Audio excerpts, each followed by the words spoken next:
اعوذ باللہ من الشیطان الرجیم بسم اللہ الرحمن الرحیم اللہم صلی علی محمد وآل محمد وعجل فرجہم۔ ناظرین گرامی، مہمانان حضرت آغا علی بن موسیٰ رضا علیہ السلام، آپ تمام معزز مہمانوں کی خدمت میں بارگاہ ملکوتی و روحانی حضرت آغا علی بن موسیٰ رضا علیہ السلام سے سلام، ادب اور احترام عرض کرتا ہوں۔ پروردگار عالم آپ سب کی عبادتوں کو، طاعتوں کو قبول و منظور فرمائیں اور مزید بہترین انداز میں صحت و سلامتی کے ساتھ زندگی گزارنے کی توفیق عنایت فرمائیں، اس طرح جس طرح اہل بیت اطہار علیہ السلام ہم سے چاہتے ہیں اور سفارش ہوئی ہے۔ ناظرین گرامی، ایام شہادت حضرت ثانی زہرا زینب کبریٰ سلام اللہ علیہا ہیں۔ اسی مناسبت سے میں آپ تمام ناظرین کی خدمت میں تسلیت اور تعزیت عرض کرتا ہوں۔ انشاءاللہ کہ پروردگار عالم اور اہل بیت اطہار علیہ السلام ہم سب سے ان ایام کی زیارتوں کو، ان ایام کی پرصداریوں کو، مجالس کو قبول و منظور فرمائیں اور ہمیں بھی ان ایام کی مجالس سے زیادہ معرفت اور محبت اہل بیت علیہ السلام حاصل ہو جائے۔ اس وقت ہم حرم مطہر حضرت آغا علی بن موسیٰ رضا علیہ السلام کے اسٹوڈیو میں ہیں۔ اس وقت میرے ساتھ مولا رضا علیہ السلام کے حرم مطہر کے اسٹوڈیو میں تشریف فرما ہے اسلامک اسکالر، عالم دین جناب قبلہ مولانا الفت حسین جویا صاحب۔ قبلہ پروگرام میں خوش آمدید کہتا ہوں، آپ کی خدمت میں بھی تسلیت و تعزیت عرض کرتا ہوں۔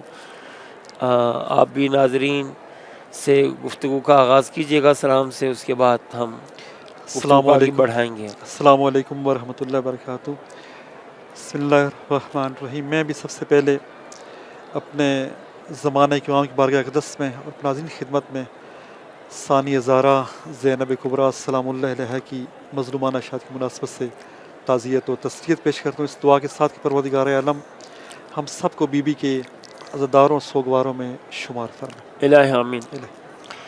ناظرین بھی اس بات سے میرے موافق ہوں گے، آپ بھی انشاءاللہ، کہ آج اگر ہم زیارت کر رہے ہیں، مجالس کر رہے ہیں، تلاوت کر رہے ہیں، اپنے آپ کو ایک مذہبی عزادار کے طور پر شو کر رہے ہیں، تو ان سب میں حضرت ثانی زہرا بی بی زینب کبریٰ سلام اللہ علیہا کا رول ضرور ہے۔ بالکل آپ کی قربانیاں چی اپنے بچوں کی شہادت چی اپنے بھائی اور جتنے بھی آپ کے عزیز کربلا کی اس حادثے میں شہید ہوئے ہیں، اس حوالے سے اور اپنی ذاتی قربانیوں کے حوالے سے ذرا روشنی ڈالیے گا بی بی کی شخصیت پر اور بی بی کی جو خاص فضائل ہیں، مناقب ہیں، پھر اس سے انشاءاللہ ہم آگے بڑھتے ہیں۔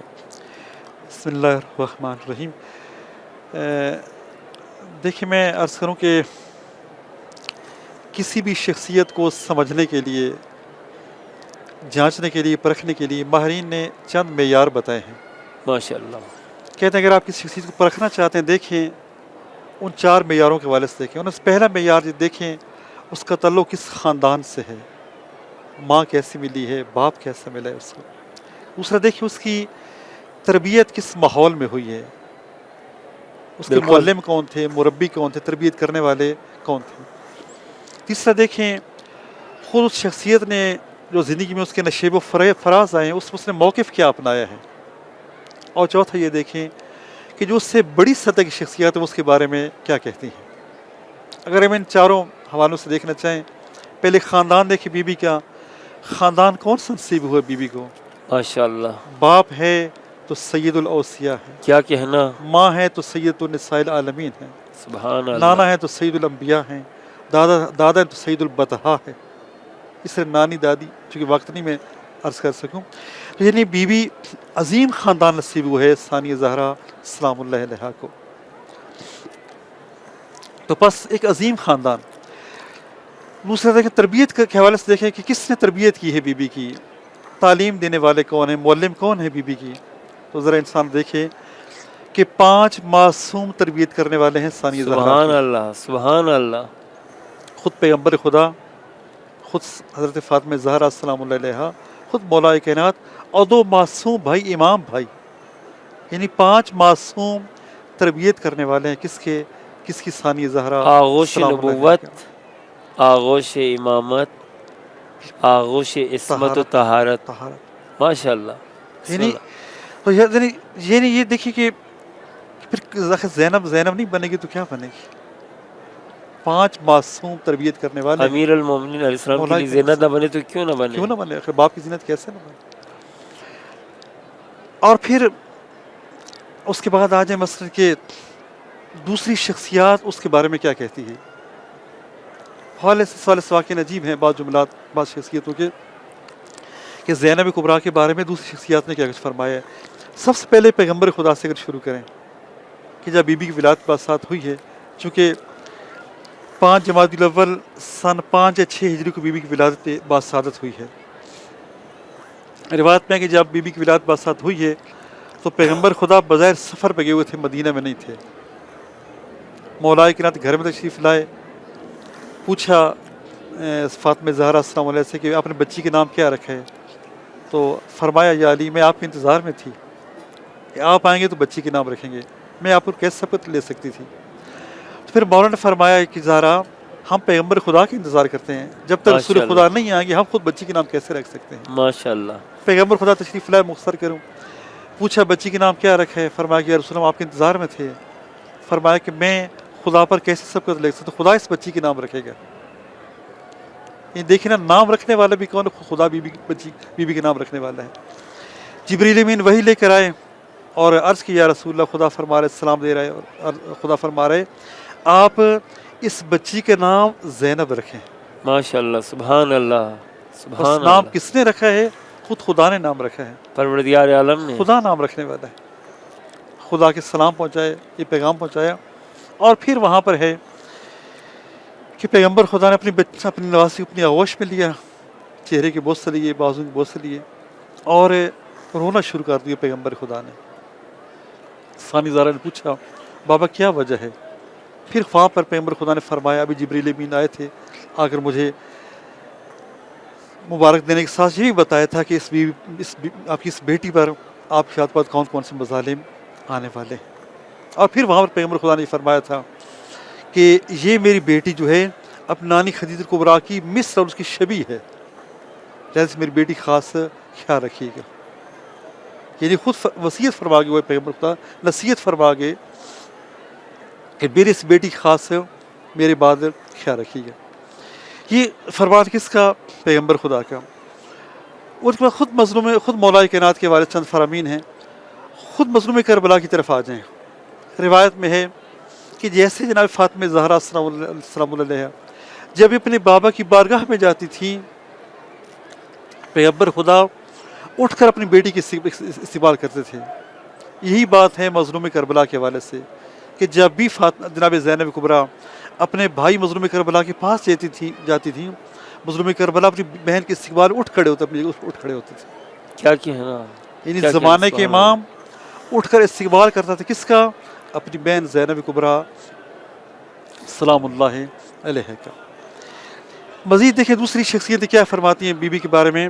یہ جملہ معروف ہے جناب سید السادین جناب زین العابدین علیہ السلام کا کہ مولا نے فرمایا تھا اپنی پھوپھی جان سے کہ پھوپھی جان امت انت بحمد اللہ عالمۃ غیر معلمہ و فاہمۃ غیر مفہمہ، کہ بی بی جان، پھوپھی جان، آپ عالم غیر معلمہ ہیں، آپ نے براہ راست خدا سے علم حاصل کیا ہے. سبحان اللہ. کسی عام انسان نے کسی عام انسان کے سامنے آپ نے ذانو تلمذ طے نہیں کیا. اور آپ فہم غیر مفہم ہیں، آپ خود فہیمہ ہیں، سمجھدار خاتون ہیں، کسی کو آپ کو سمجھانے کی ضرورت نہیں ہے کہ کوئی آپ کو سمجھائے. ایک امام فرما رہے ہیں بیوی کے امام۔ حوالے سے۔ اور دیکھیں امام جو ہوتا ہے، جو معصوم ہوتا ہے، جھوٹ تو دور کی بات ہے، حتیٰ مبالغہ بھی نہیں کرتا ہے۔ مبالغہ بھی نہیں ہے۔ امام مبالغہ نہیں کرتے ہیں، امام عین حقیقت بیان فرماتے ہیں۔ تو بس جس شخصیت کے بارے میں امام یہ شہادت دے رہے ہوں، آپ عالم غیر معلم ہیں، فہم غیر مفہم ہیں، اس کا مقام کیا ہو سکتا ہے؟ اور پھر بی کی عظمت کے بارے میں یہ بات کافی ہے کہ مظلوم کربلا جیسی ہستی جو جوانان جنت کے سردار ہیں، ٹھیک ہے، جب عاشور کے دن الوداع کر کے جا رہے تھے، اپنے بہن سے الوداع کر کے جا رہے تھے، اور جملہ کہا ہے اپنی بہن سے، کہا کہ زینب بہن مجھے نماز شب کی دعا میں فراموش نہ کرنا۔ سبحان اللہ۔ یہ بڑی بات ہے کہ زمانے کے امام بیوی سے فرما رہا ہو کہ اے بہن مجھے نماز شب کی دعاؤں میں فراموش نہ کرنا۔ اس سے معلوم ہوتا ہے کہ بیوی سے کبھی نماز شب ترک نہیں ہوتی تھی۔ ترک ہو نہیں سکتی ہے واقعی، اور ہوئی بھی نہیں ہے۔ آپ کی اس بات سے مجھے مزید اگلی بات یاد آ گئی۔ ہمارے چوتھے امام فرماتے ہیں کہ کربلا سے کوفہ اور کوفہ سے لے کر شام تک حتیٰ میری پھوپھی جان کی نماز شب بھی قضا نہیں ہوئی ہے۔ ماشاء اللہ۔ نماز واجب دور کی بات ہے نا، حتیٰ نماز شب بھی قضا نہیں ہوئی ہے میری پھوپھی جان کی، کربلا سے کوفہ اور کوفہ سے لے کر شام تک کے طویل سفر میں اور تکلیف دہ سفر میں۔ یہاں سے پتہ چلتا ہے کہ بی بی کس عظمت کی مالک ہیں اور کس مقام منزلت کی حامل۔ اسی وجہ سے ہے کہ دربار ابن زیاد میں جب کہا گیا کہ اے زینب تیرا بھائی مارا گیا، تیرے بیٹے مارے گئے، کہ خدا نے نعوذ باللہ تیرے بھائی کے ساتھ کیا کیا؟ تمہارے ساتھ کیا کیا؟ جی تو جی، بیوی نے کیا فرمایا؟ وما رأیت الا جمیلا، میں نے خوبصورتیوں کے علاوہ اور کچھ نہیں اور کچھ دیکھا۔ بھی نہیں دیکھا۔ تو یہ خوبصورتی اس لیے ہے کہ بارگاہ الہی میں یہ قربانیاں پیش ہوئی ہیں، اور امامت کی حفاظت میں، دین کی حفاظت میں، قرآن کی حفاظت میں یہ قربانیاں پیش ہوئی ہیں۔ تبھی بیوی کو یہ ساری چیزیں، اگرچہ مصائب ہیں، اتنے بڑے مصائب کہ عام انسان عام مصیبتوں کو برداشت نہیں کر سکتے، ان کو برداشت نہیں کر سکتا واقعی۔ تو بیوی کے لیے بھائی اپنی آنکھوں کے سامنے شہید ہوئے ہیں، اور بیٹے شہید ہوئے ہیں، علی اکبر جیسے جوان شہید ہوئے ہیں، لیکن سب کے لیے فرما رہے ہیں کہ میں نے زیبائی کے علاوہ اور کچھ نہیں دیکھا۔ میں گزارش کر چکا ہوں، دوبارہ آپ کی خدمت میں عرض کرتا ہوں کہ آپ مولا رضا علیہ السلام کے مہمان ہیں، تو زائر ہیں، آپ مولا کے مہمان ہیں۔ پروگرام کو بھی نظارت کیجیے گا، ملاحظہ کیجیے گا، پروگرام کو دیکھتے دیکھتے مولا رضا علیہ السلام کی زیارت بھی کیجیے گا، دعا بھی کیجیے گا، اپنے زمانے کے آغا و مولا امام زمانہ علیہ السلام کی ظہور میں تعجیل کے لیے، اپنے والدین کے لیے، جتنے بھی عزیز و اقارب اس دنیا سے گزر گئے ہیں ان کے لیے بھی دعا کیجیے گا۔ آپ میں اور ان زائرین میں جو مولا کے حرم میں اس وقت دعاؤں میں، زیارتوں میں مصروف ہیں، کوئی فرق نہیں ہے۔ مولا رضا علیہ السلام کی عنایتیں سب کے لیے شامل حال ہیں۔ مولانا صاحب، کربلا میں مولا حسین علیہ السلام کی جب شہادت واقع ہوئی ہے، جب تک مولا شہید نہیں ہوئے تھے، خود مولا قیام کی رہبری فرما رہے تھے، لیکن جب مولا کی شہادت ہوتی ہے، کچھ خواتین بچی ہیں، اور مولا امام سجاد جو بیمار ہیں، خود بھی اسیر ہیں، تو تمام رول جو مین رول ہے وہ حضرت زینب سلام اللہ علیہ نے ادا کی ہیں۔ تو بی بی کی کیا ذمہ داریاں تھیں وہاں قیام عاشورہ میں؟ یہ بہت اچھا سوال ہے واقعی کہ ثانیہ زہرا نے کیا کردار ادا کیا ہے مظلوم کربلا کے اس عظیم قیام میں جو مظلوم کربلا نے انجام دیا ہے۔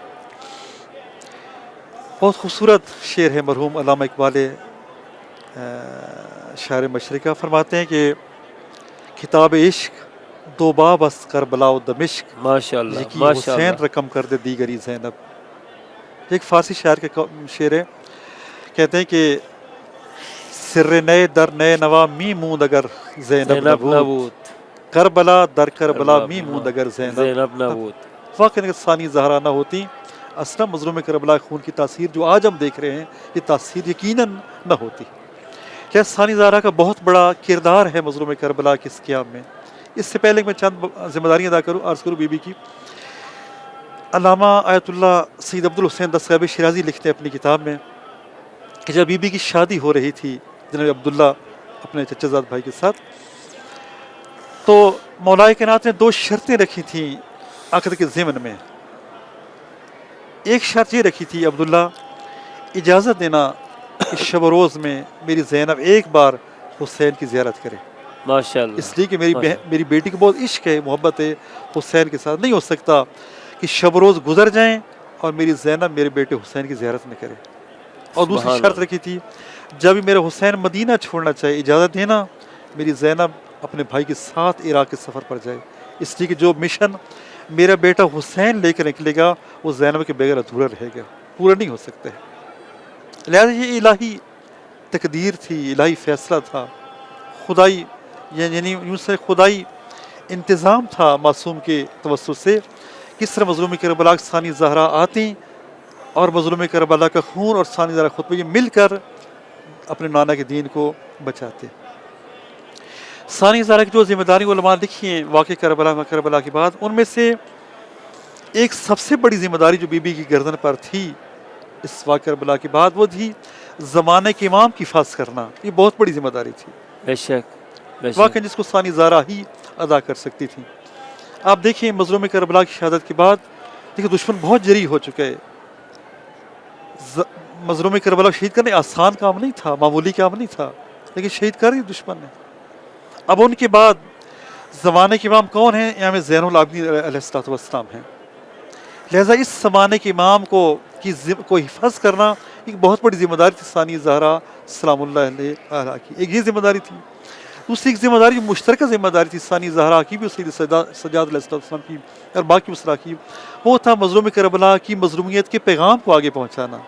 بالکل، ایک ہے مظلومیت کے پیغام کو آگے پہنچانا، ایک ہے خود قیام کے مقاصد کو آگے پہنچانا۔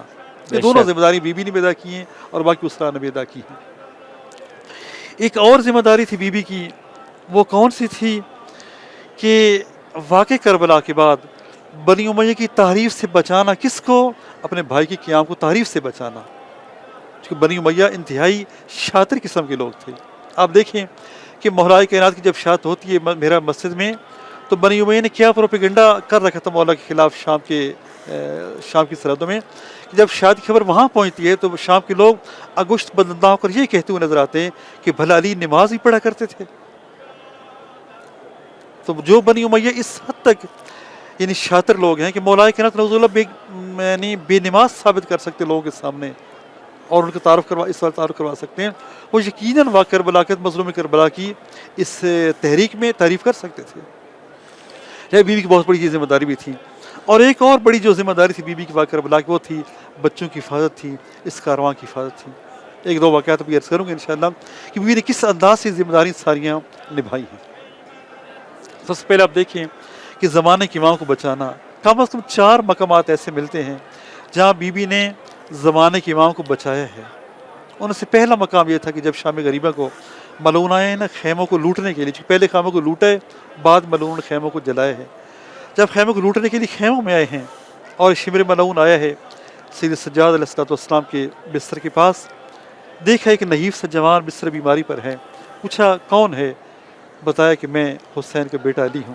اس ملعون نے کہا ابھی حسین کوئی بیٹا باقی بچ گئے جسے ہم نے شہید نہیں کیا، ہم نے قتل نہیں کیا۔ اس ملعون تلوار نکالی کہ شہید کرے یا سید سجاد علیہ السلام کو۔ یہاں پر ثانی زہرا آگے بڑھتی ہیں، فرماتی ہیں اے شمر اب تک جو خون بہا چکے کافی نہیں ہے، اپنا گرائے اپنے بیٹے پر گرائے، فرمایا پہلے اگر میرے بیٹے کو شہید کرنا پہلے مجھے قتل کر، بعد میرے بیٹے کو شہید کر۔ یہ بہت بڑی بات ہے، یعنی اپنے زمانے کے امام کی جان بچائی ہے کس نے؟ ثانی زہرا سلام اللہ علیہ۔ پھر وہ شمر پشیمان ابھر پیچھے ہٹ گئے۔ دوسرا مقام جب شام غریبہ کو خیموں کو آگ لگی ہے تو بی بی راوی کہتے ہیں میں دیکھ رہا تھا بی بار بار آتی ہیں جلتی خیمے کے نزدیک پھر پیچھے چلی جاتی ہیں۔ میں نے عرض کہ بی بی لگتا ہے ابھی بہت قیمتی متاع خیموں کے اندر رہ گئی ہے، اگر ہو سکے آپ اس متاع کو رہنے دیں، اپنی جان بچائیں چونکہ شعلے بھڑک رہے ہیں، ایسا نہ کہ خدا نخواستہ آپ نہ جل جائیں۔ تو بیر فرمایا تھا اے شیخ تجھے معلوم نہیں ہے میری کتنی قیمتی متاع خیموں کے اندر ہے، حجت خدا خیموں کے اندر ہیں، زمانے کے امام خیموں کے اندر ہیں، اور پھر بھی جلتی ہوئی خیموں سے اندر جاتی ہیں، خیموں کے اندر جاتی ہیں اور اپنے زمانے کے امام کو پشت پر اٹھا کر خیموں سے باہر لے کر آتی ہیں۔ یہاں پر مرحوم رضا سرسی صاحب نے بہت خوبصورت انداز میں فرمایا کہ کٹے جس روز رن میں حضرت عباس کے بازو، اسی دن سے تیرے بازو کے اوپر نیل ہے زینب۔ کٹے جس روز رن میں حضرت عباس کے بازو، اسی دن سے تیرے بازو کے اوپر نیل ہے زینب، اور اٹھا کر جلتے خیموں سے بھتیجے کو نہیں لائی، تیرے کاندھوں پہ ساری نسل اسماعیل ہے زینب۔ لہذا علماء فرماتے ہیں کہ اگر آپ چاہتے ہیں ثانی زہرا سے توسل کریں یا کسی امام سے توسل کریں خدا کی بارگاہ میں، تو خدا کو واسطہ دیں، کسی امام کو واسطہ دیں ثانی زہرا سلام اللہ علیہ کا۔ کیوں؟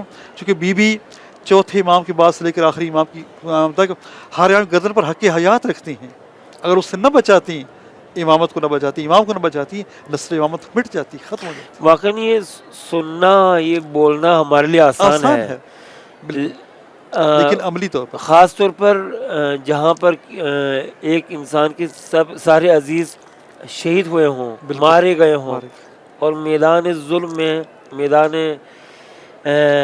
جنگ میں تنہا ہو، خاص طور پر وہ خاتون ہو اور کوئی دفاع کرنے کے لیے مرد نہ ہو، بچے بھی یتیم چھوٹے چھوٹے ہوں، اور ایک طرف دشمن جشن منا رہے ہیں اور شور و غل ہے، اور ایک طرف خیمے جلے ہوئے ہیں اور یتیموں کی چیخ و پکار اٹھی ہوئی ہیں، وہاں پر بی بی کی یہ قربانیاں، یہ دور اندیشی، حوصلہ، صبر، یہ حوصلہ، یہ صبر، زمانے کے امام کو بچانے کے لیے اپنے آپ کو بالکل نثار کرنا، جان کو ہتھیلی پہ لے کے آگے بڑھنا بہت بڑے بے مثال ہے۔ بسم اللہ، بسم اللہ۔ تیسرا مقام جو روایت ملتا ہے، چونکہ بی بی کی شاد کا دن بھی یہ بھی عرض کر دوں کہ 11 محرم الحرام کو جب بیویوں کو مقتل سے گزارے گا، دونوں طرف سے لکھے ہے مقتل سے گزارے گا، یا خود بیویوں نے فرمایا مقتل سے گزارا جائے۔ مقتل کے الفاظ ہیں کہ بیوی نے اونٹ بیٹھنے کا انتظار نہیں کیا ہے، جیسے خزاں کے موسم میں درختوں کے پتے جھڑتے ہیں، بیوی کھڑے اٹھ پوچھتے زمین پر آئی ہیں اور بھائی کی لاش پر آئی ہیں۔ مقتل میں ہے کہ ساری بیویاں اونٹوں سے اتری ہیں اور آئی ہیں لاشوں پر۔ خود سید سجاد کے پاؤں چونکہ اونٹ کے پیٹ سے بندھے ہوئے تھے، سید سجاد اونٹ سے نیچے نہیں اتر سکے، بابا کی لاش پر نہیں آ سکے۔ مقتل میں ہے کہ بیوی اپنے بھائی کی لاش پر آئی ہیں، جیسے بیوی اپنے بھائی کے ساتھ راز و نیاز میں مصروف تھیں اور باتیں کر رہی تھیں، اچانک بیوی کی نظر اپنے زمانے کے امام کے چہرے پر پڑی، سید سجاد کے چہرے پر پڑی۔ کیا دیکھا کہ سید سجاد کے چہرے پر موت کی زردی چھا رہی ہے، یعنی قریب ہے گویا سید سجاد کی روح بدن عنصری سے پرواز کر جائے اور شہید ہو جائیں۔ مقتل میں ہے کہ بیوی کو اپنے بھائی کی لاشیں بھول گیا، اپنے بھائی کی لاشیں بھول گیا، اس جگہ پہنچ جہاں سید سجاد اونٹ کی پشت پر سوار تھے، جا کر اپنے بیٹے قدموں پر ہاتھ رکھے اور جملہ کہا کہ اے میرے بیٹے کیا وجہ ہے، مالی اراک تجود بنفسک، میں دیکھ رہی ہوں آپ قریب المرگ ہو رہے ہیں، آپ موت کے منہ میں جا رہے ہیں، آپ کے چہرے پر موت کی زردی چھا رہی ہے۔ تو وہاں فرمایا کہ پھوپھی اماں آپ تو دیکھ رہی ہیں عمر ابن سعد اپنے منحوس سپاہیوں کی لاشیں دفن کر رہا ہے اور حجت خدا کا پامال شدہ لاش کربلا کی تپتی ریتی پر پڑا ہو، میں کیسے قریب المرگ نہ ہوں، میں کیسے شہید نہ ہوں، میں کیسے روح میرے بدن سے پرواز نہ کرے، یہ بہت بڑی مصیبت ہے۔ وہاں مقتل میں ہے کہ بیوی نے فرمایا تھا سجاد بیٹا آپ تو جانتے، خود امام جانتے ہیں، آپ پریشان کیوں ہو رہے ہیں، یہاں پر ایسے ہی یہ اجاڑ بن نہیں رہے گا، یہاں پر آپ کے بابا کا مزار بنے گا، ان کا روضہ بنے، ان کا حرم بنے گا، یہاں پر فرشتے زیارت کے لیے آئیں گے، دنیا کونے کونے سے یہاں پر لوگ زیارت کرنے کے لیے آئیں گے، آپ پریشان کیوں ہو رہے ہیں۔ بیوی نے تسلی دی، کس کو تسلی دی؟ زمانے کے امام کو تسلی دی، اگرچہ امامت سے امام بھی جانتے تھے لیکن بیوی نے اپنی ذمہ داری نبھائی ہے، زمانے کے امام کو تسلی دی ہے کہ بیٹا پریشان نہ ہو، آپ کے بابا کی یہ مظلومیت ایسی مظلومیت ہمیشہ نہیں رہے گی، یہاں گنبد بنے گا، بارگاہ بنے گا، اور پھر آج ہم دیکھ رہے ہیں کہ بیوی کی جو غیب کی خبر تھی آج پوری ہوتی نظر آ رہی ہے۔ بطور خاص اربعین کے موقع پر دنیا کے کونے کونے سے زائرین وہاں پر آتے ہیں اور کروڑوں کی تعداد میں آ کر بزرگ کربلا کی زیارت کرتے ہیں۔ اور چوتھا مقام جو بی بی نے جان بچائی زمانے کے امام کی، وہ ابن زیاد کے دربار میں تھا۔ جب ابن زیاد کو پتہ چلا نا کہ حسین کا ایک بیٹا بھی موجود ہے، یہاں پر تفصیلی مکالمہ ہے ابن زیاد ملعون کا، اور امام سجاد علیہ السلام کا وقت نہیں ہے عرض کروں۔ یہ ملعون جب امام کی جرأت و شامت کو دیکھتا ہے تو جلات حکم دیتا ہے کہ جاؤ جا کر اس جوان کو شہید کر دو، قتل کر دو۔